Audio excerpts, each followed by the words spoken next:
उसके नाम से तपत लगी कि नहीं लगी? इसका मतलब जिसने ज्वालामुखी देखा नहीं, तपत कभी लगी नहीं, फिर भी हम कह रहे हैं भागेंगे, इसका मतलब पहले का अनुभव हमारे जीवन में हमसे डिसीजन करवाता है, हमारी जिंदगी को निर्णय करवाता है। इसका मतलब अतीत में अगर फटके लगे हुए हैं, अतीत में दुनिया ने आपकी वाट लगाई हुई है, अतीत में दुनिया ने आपको बोला है तू कुछ नहीं कर सकता, तेरे में दम नहीं है, तू बोलता सही नहीं है, तेरे में होश नहीं है, तेरी चाल ढाल तेरा कुछ सही नहीं है, तो यही आवाजें जीवन भर गूंजती है, मेरे हालत फटेले हैं, आए मैं कोयला। क्योंकि जिंदगी मेंटल सिमुलेशन पे चलती है। अतीत की अनुभूतियां और जो पैटर्न बने हैं उसको आज कसम पैदा करने वाले की बुरे अनुभवों को और बुरी अनुभूति के नक्शों को मिटाना होगा, ताकि पूरा जीवन हम न्योछावर कर सके, आने वाली पीढ़ियों को कामयाबी का एग्जाम्पल दे सके। मिटाने होंगे उन स्मृतियों को जो पुरानी हैं। जब गूगल को हम किसी चीज के बारे में बताते हैं ए से बे पॉइंट पे जाने के लिए, तो रास्ते को जोड़ने का काम करता है मेंटल सिमुलेशन। मैं गरीब हूं, मैं अमीर बनना चाहता हूं, इन दोनों के बीच में जो मेप बनाएगा उसका नाम है मेंटल सिमुलेशन। गूगल पे जब आप सर्चिंग करते हो तो जब तक यहां दिल्ली से चंडीगढ़ लिखोगे नहीं तो जाओगे क्या? वो नीली रेखा तब बनेगी जब उसको अपने माथे में डालोगे। यह है मेंटल सिमुलेशन। अपनी वर्तमान परिस्थिति को एक कमांड मारो, मुझे जाना है जिंदगी में अमीर और कामयाब बनने, और धरती पे डायरेक्ट सेलिंग के अलावा कोई दूसरा जरिया नहीं जो मिडिल क्लास को अमीर और कामयाब बना सके। कमांड मारो, कमांड दो उसको और बना लो मेंटल सिमुलेशन। और मेरी आखिरी पॉइंट, पांचवी कमांडमेंट, 5 टाइम वाई, 5 गुना क्यों। जब हम जिंदगी से एक बार क्यों पूछते हैं ना तो भी भ्रम रह सकता है। जिंदगी में उसके कारण का भी कारण पूछना चाहिए, उसके कारण का भी कारण पूछना चाहिए, उसके कारण का भी कारण पूछना चाहिए। जब तक मूल रूट कोस तक नहीं जाओ तब तक आपको जिंदगी में क्यों पूछता जाना चाहिए। जब तक वो कारण नहीं मिल जाए जिसके लिए आप पूरे फना नहीं हो जाओ तब तक आपको उस कारण तक पहुंचना चाहिए। क्यों क्यों क्यों क्यों? क्योंकि 5 गुना क्यों से हम मूल कारण विश्लेषण तक पहुंचते हैं। मूल कारण विश्लेषण हमारी इच्छाओं को मुख्य प्रेरणा देता है, मोटिवेशन का कारण बनता है। जब भी आप कोई लक्ष्य तय करते हैं तो खुद से पूछे क्यों। जैसे मैंने मेरी जिंदगी में आज से 20 साल पहले पूछा था मैं करोड़पति बनना चाहता हूं, तो आवाज आई क्यों, तो जवाब आया मैं पैसों का तनाव नहीं चाहता। तो अगला क्यों क्या था, पैसों का तनाव तू क्यों नहीं चाहता, तो जवाब आया मैं चिंता में नहीं जीना चाहता। चिंता चिता बना देती है, मैं चिंता में नहीं जीना चाहता। तो अगला सवाल आया तू चिंता में क्यों नहीं जीना चाहता, क्यों चिंता महसूस करना नहीं चाहता, तो जवाब आया मैं सुरक्षित महसूस करना चाहता हूं, मैं सिक्योरिटी की फीलिंग लेना चाहता हूं, मुझे विध्वंस दिखता है जब सुरक्षा नहीं दिखती, ये जवाब आया। तो अगला फिर वाई मैंने पूछा तू सुरक्षित क्यों महसूस करना चाहता है, तो जवाब आया ताकि मैं फ्रीडम महसूस कर सकूं, मैं जिंदगी स्वतंत्र जी सकूं। कल भी ये शरीर अगर मुझसे जुदा हो जाए तो जिंदगी में कोई गम नहीं सताए, जिंदगी में इतनी फ्रीडम चाहता हूं। ये था मेरी जिंदगी का मूल कारण। और वो पूछ रहा है 5वां क्यों, क्यों चाहता है स्वतंत्र महसूस करना, तो जवाब आया बस मैं फ्रीडम के साथ जीना चाहता हूं।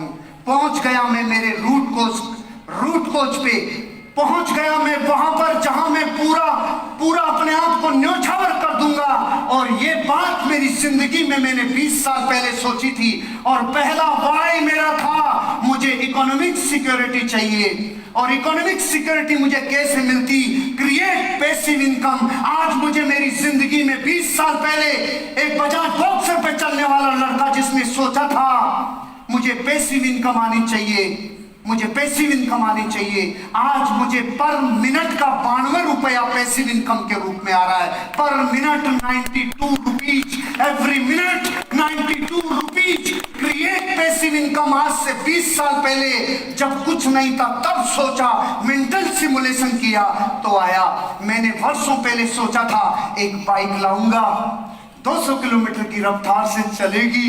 चलने से पहले उसकी रफ्तार मेरे कानों में गूंजती थी, उस रफ्तार को मैंने पाया।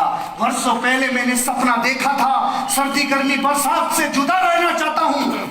ट्रक वाले छींटे मारते हैं और भारत के लोग कहते हैं साले को चलाना नहीं आता।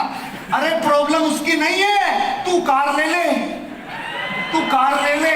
मैंने सोचा था, मैंने ले ली। फिर मैंने सोचा थोड़ी बड़ी कार लेना चाहता हूं जिसकी डिग्गी में सामान रख सकूं, थोड़ी बड़ी हो। मैंने सोचा कानों में किलकारियां गूंजी होने से पहले, और पाया। फिर मैंने सोचा जमीन से 6 फीट ऊपर चलूंगा क्योंकि ट्रकों की रोशनी आंखों में जाती है। सपना पूरा किया। फिर मैंने सोचा कहीं भी नहीं फंसनी चाहिए कार, चाहे रेगिस्तान के झरने हो, चाहे नदी हो, पहाड़ हो। सपना पूरा किया और एक दिन लेके आया लाल रंग की दुल्हन। 10 अक्टूबर 2018, 20 साल पहले जिस दीवार पे पोस्टर लगाया था वो रंग मैंने कभी मिटने नहीं दिया, वो प्यास मैंने कभी मिटने नहीं दी। हजारों रिश्तेदारों ने मेरे कमरे में आके बोला तेरे कमरे में तूने नाई की दुकान लगा रखी है, साला ये है क्या लफड़ा तेरा? मैंने कहा जिस दिन होगा उस दिन तुम्हारे ऊपर मुझे सिर्फ करुणा आएगी, और वो ही पोजीशन रही। 10 अक्टूबर 2018 को शाम को 5:30 बजे डिलीवरी ली और अगला कारण पूछा। रॉबिन्सन कंपनी होगी, R66 मॉडल होगा और वो हेलीकॉप्टर में लाने के लिए मैंने प्राण लगाया। अगली तैयारी वो है, अगली तैयारी वो है। फिर सपना था घर का, घर बनाया। हेलीकॉप्टर के लिए मैं क्रिकेटर हूं तो घर पे मैंने पिच बना रखा है। अब उसके ऊपर मैंने लिख दिया H फॉर हर्षवर्धन जैन और H फॉर हेलीकॉप्टर का हेलीपैड बना दिया मैंने घर पे। ये वर्तमान में मेरे पास सामान है, ये है, एक एक नहीं है, सारे एक साथ हैं। अब आगे वाले भी इसमें आएंगे क्योंकि मेरे घर पे जगह इतनी है कि 100-200 कारें खड़ी हो जाए।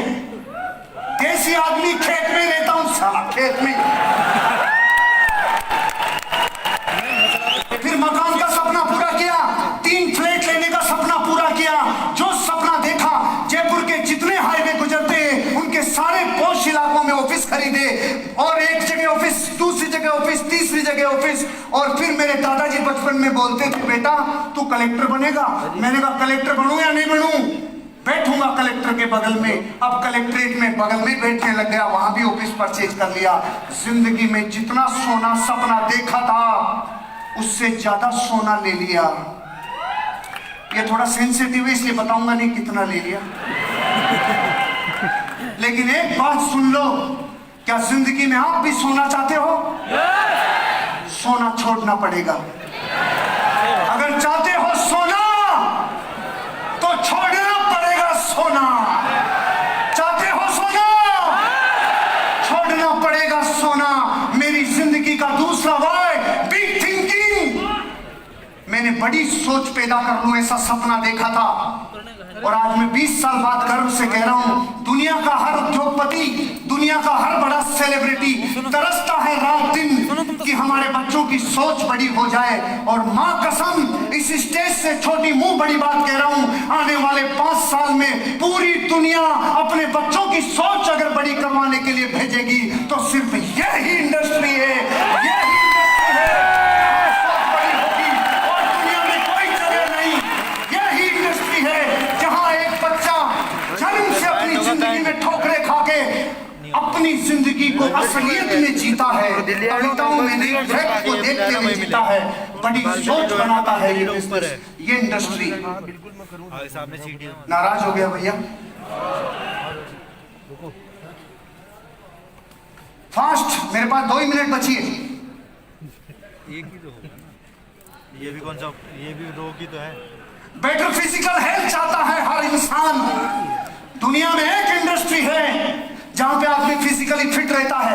बाहर की दुनिया में जाओ, या तो शरीर ऐसा बना लेंगे वन बॉडी में ही एवरी बॉडी, और या ऐसा बना लेंगे कि शरीर कहीं रह गया, आत्मा यहां लेके आया है। मैंने 20 साल पहले सपना बनाया था, जिस दिन 40 का होऊंगा उस दिन भी जलवा बिखरेगा। आज मैं 40 साल की कच्ची कली आपके सामने खड़ी है। बिकॉज ऑफ दिस इंडस्ट्री, दुनिया में जितने ज्यादा फिजिकल मेहनत यहां लगती है रे, कहीं नहीं रे। अगर 1 घंटा बोल लिया तो 6 किलोमीटर वॉक करने जितनी ताकत सिर्फ इस इंडस्ट्री में है। इसलिए यहां आदमी फिजिकली फिट रहता है। लाखों लोगों का परिवार हो मेरा, ऐसा 20 साल पहले सपना देखा था। कई मीटिंग ऐसी है मेरी जहां वेन्यू था 900 लोगों का, और लोग आगे 10,000 15,000, और वो मीटिंगें कैंसिल करनी पड़ी। बचपन में जो किलकारियां गूंजती थी उसको होने से पहले देखा तो उनको पा लिया, क्योंकि जिंदगी ऐसी है। फियरलेस, निडर होने का सपना था। बचपन से सोचता था, इस देश में जब आंदोलन चल रहा था, क्रांति पैदा हो रही थी आजादी की, तब मैं कहां था रे, होश नहीं, पता नहीं। लेकिन जब इस इंडस्ट्री के ऊपर 2011 और 12 में खतरा आया तो मैं समझ गया सपना तेरा पूरा होने वाला है हर्षवर्धन। जहां से रोजी रोटी चलती हो उस मां के ऊपर आ जाए तो तू बलिदान होने के लिए तैयार रहे। और लिखवा लिया मैंने अपना नाम क्रांतिकारियों में। फियरलेस, निडर बन गया। आज प्रधानमंत्री भी बात करे तो मैं रेडी हूं। इस इंडस्ट्री में, दुनिया में इतनी पावर है जितना धरती पे और कहीं नहीं। ये बनाता है फियरलेस, होप ऑफ अचीवमेंट, उम्मीदों की आशाएं, ऐसी उम्मीद, ऐसी जिंदगी जो लोगों को अपनी अचीवमेंट दिखा दे, ऐसा मेरा सपना था। कंट्रीब्यूशन कर जाऊं इस दुनिया में। मरने से पहले मैं हिंदुस्तान के 30 करोड़ लोगों की लाइफ को ट्रांसफॉर्म करके जाऊंगा, ये मेरा सपना है। क्योंकि मेरी डेथ होगी 82 साल की उम्र में, उससे पहले मैं मरने से पहले इस देश के 30 करोड़ लोगों को कमांडो बना के जाऊंगा, खतरनाक बना के जाऊंगा। उनकी पीढ़ी याद करेगी, कोई था जिसने जिंदगी बना दी, वो है कंट्रीब्यूशन। आप भी अपनी जिंदगी इसलिए जियो ताकि कंट्रीब्यूशन दे सको। लेबर ऑफ लव, अहंकार से तो रिश्ते कोई भी तोड़ ले। गली का कुत्ता भी अहंकार में आता है तो ज्यादा चिल्लाता है। ताकत प्रेम में लगती है।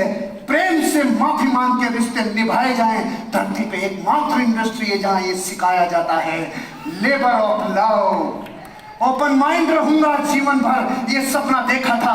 और ability to understand the people, लोगों के मन में जो चल रहा है उसको चलने से पहले ये पहचान लूंगा, ये देता है इंडस्ट्री। तो मैं आपसे कहता हूं, बदलाव के लिए तैयार हो, विस्फोट करने के लिए तैयार हो। क्योंकि विस्फोट कोई महीनों सालों में नहीं होता, कोई एक चीज नाभि पे लगती है और क्रांतिकारी परिवर्तन होता है। एक डाकू रत्नाकर बदल गया जीवन जब परिवार ने कहा तेरे पापों में साथ नहीं है, और बदल गया जीवन दुनिया उसे वाल्मीकि के नाम से जानती है। बदलता है जीवन जब महलों में रहने वाला एक सिद्धार्थ गौतम एक बाल टूटता देखा, एक पत्ता टूटते देखा और एक मुर्दे को देखा।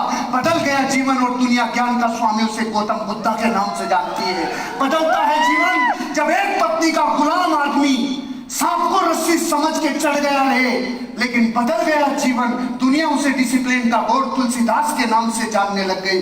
जो आदमी मूर्ख था, जिस लाठी को बेचता था उसी को काटता था, दुनिया उसे सदी का सबसे विद्वान कालिदास मानेगी। ये बात ख्यालों में नहीं थी। बदलता है जीवन, एक महलों में रहने वाला बैरिस्टर बदल सकता था जीवन, लेकिन 1 लाख साउथ अफ्रीका में क्या खाई, उसने बोला तुम्हें पूरे देश से लात मारूंगा, दुनिया उसे पापों के नाम से जानती है। बदलता है जीवन, एक प्यारी सी बेटी अचानक रेस्पॉन्सिबल बहू बन जाती है। बदलता है जीवन 360 डिग्री। बदलता है जीवन, एक केयरफ्री वाइफ बदल जाता है रातों रात जीवन जब वो माँ बन जाती है। नजरिया है आपका, जिंदगी है आपकी, और जिंदगी में बदलाव ही बनाता है आपको। Thank you. God bless you.